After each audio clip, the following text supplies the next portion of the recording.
Hi, so I'm going to be talking about the magazine Ancillary Task 2 and the codes and conventions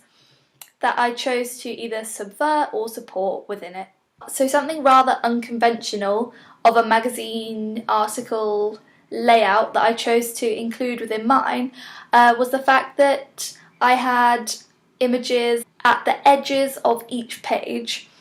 So on the left-hand side page, I had half of the protagonist's face from the poster, the red side, and then on the right-hand side page, on the edge of that, I had the regular coloured eyes shut side of the poster. And I thought that it would be good to link my poster to my magazine so that the audience would then be able to relate that image as a kind of brand image or recurring motif to represent again the ideas of the girl's multiple personality, her good side, her bad side. By doing this, I chose to subvert the ideologies and conventions of a common magazine layout. However, I do feel that this kind of layout would commonly be seen within Empire magazine, maybe,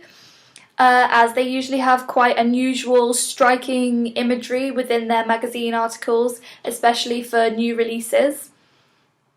which at the top of my magazine article you can see it says in cinemas, which is similar to the design of the pages for the new releases in Empire magazine.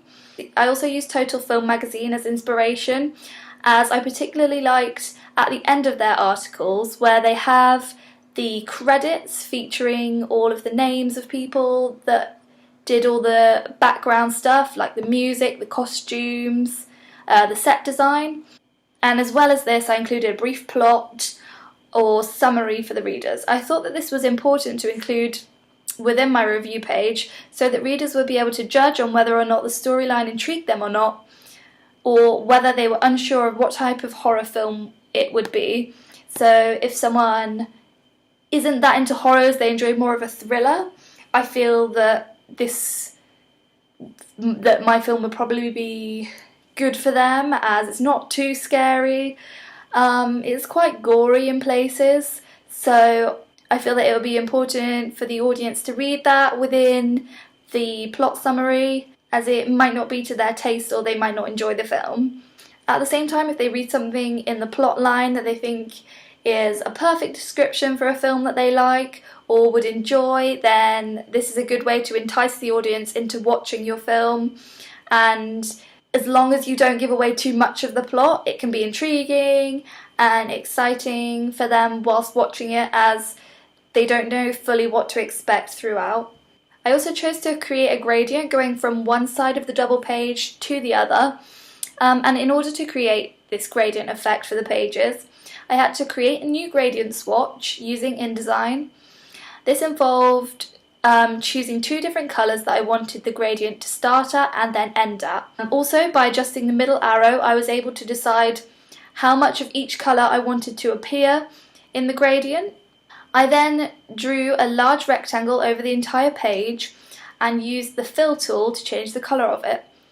I then sent this layer to the back of the list of layers so that it would be behind everything,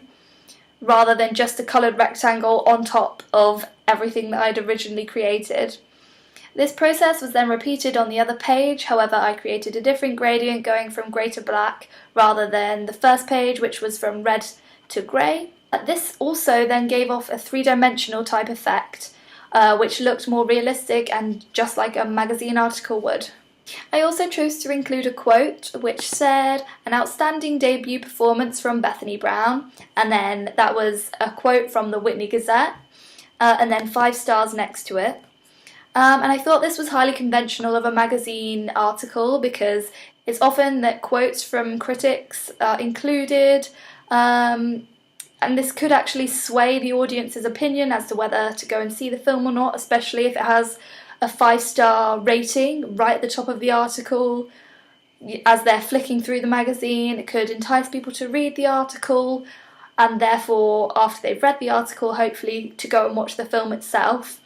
It's also common that the star rating will be at the top of the article, as this is where the readers will look first on a page, especially right above a picture as well. The audience are particularly drawn to images, and therefore placing a quote from a reliable, trustworthy source and a star rating will therefore persuade the audience to read the article. This also could in fact act as a two-step flow type idea, in that a positive reflection of the film has already been given before the reader has even read the article, and then all in all likely to feel more positively about the film in general if they were to go and see it.